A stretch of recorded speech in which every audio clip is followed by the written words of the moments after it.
Ok. Bom, vou compartilhar com vocês, então, a apostila para a gente ir acompanhando ela aí, para nós não nos perdermos.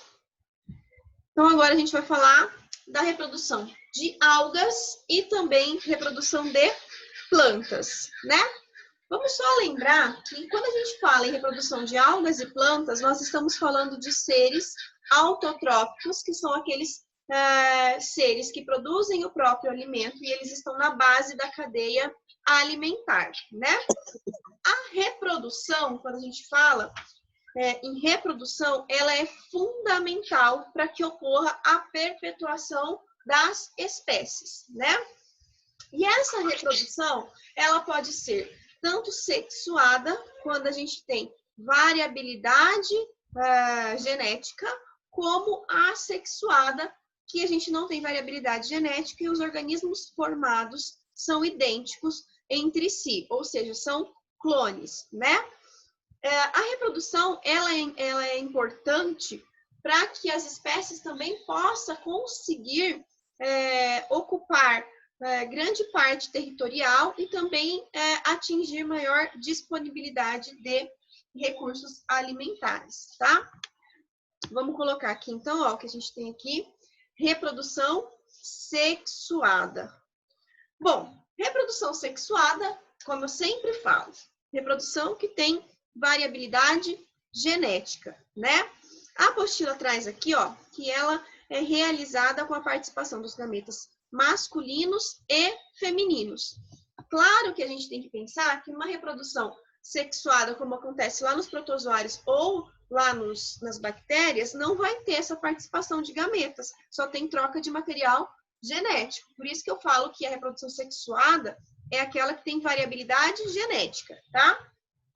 Então, nesse tipo de reprodução, os descendentes, eles são diferentes dos seus genitores, com características herdadas deles, sim, mas são diferentes. Por isso que a gente tem o que eu chamo de variabilidade genética aumentada.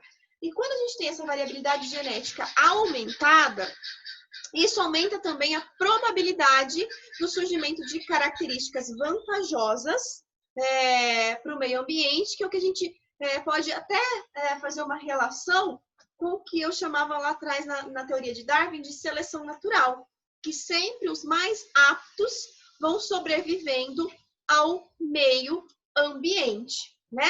Então, nós temos isso aqui para a reprodução acho que eu tô dando aula no 5º ano, tem gente que tá brincando com a canetinha aí, fazendo desenho na tela. Difícil 5º ano. Ah, Pro, desculpa, achava que isso aqui era só pra mim. Tava testando, não tinha visto. Não, vou parar quando a gente tá compartilhando a tela, todo mundo vê o que está sendo compartilhado, tá? Ah, desculpa. Tá, vamos lá, então. O segundo tipo de reprodução que nós vamos ter aí é o que eu chamo de reprodução assexuada. Essa reprodução que é realizada, então, sem variabilidade genética, ou seja, sem a participação também dos gametas.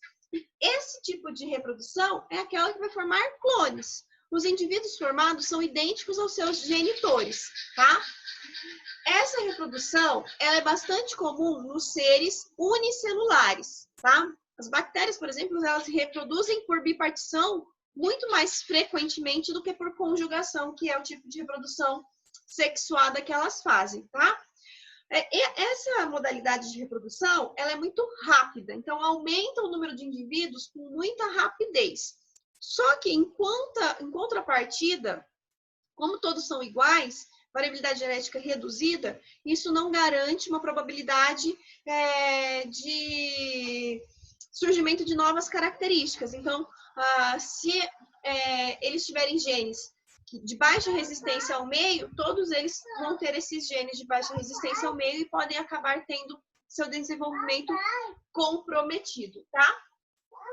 Bom, e aí a gente tem os tipos de ciclo de vida. Isso aqui é bastante interessante vocês saberem agora, porque quando a gente for entrar realmente nos grupos vegetais, vocês vão precisar saber desses tipos de ciclo de vida, tá?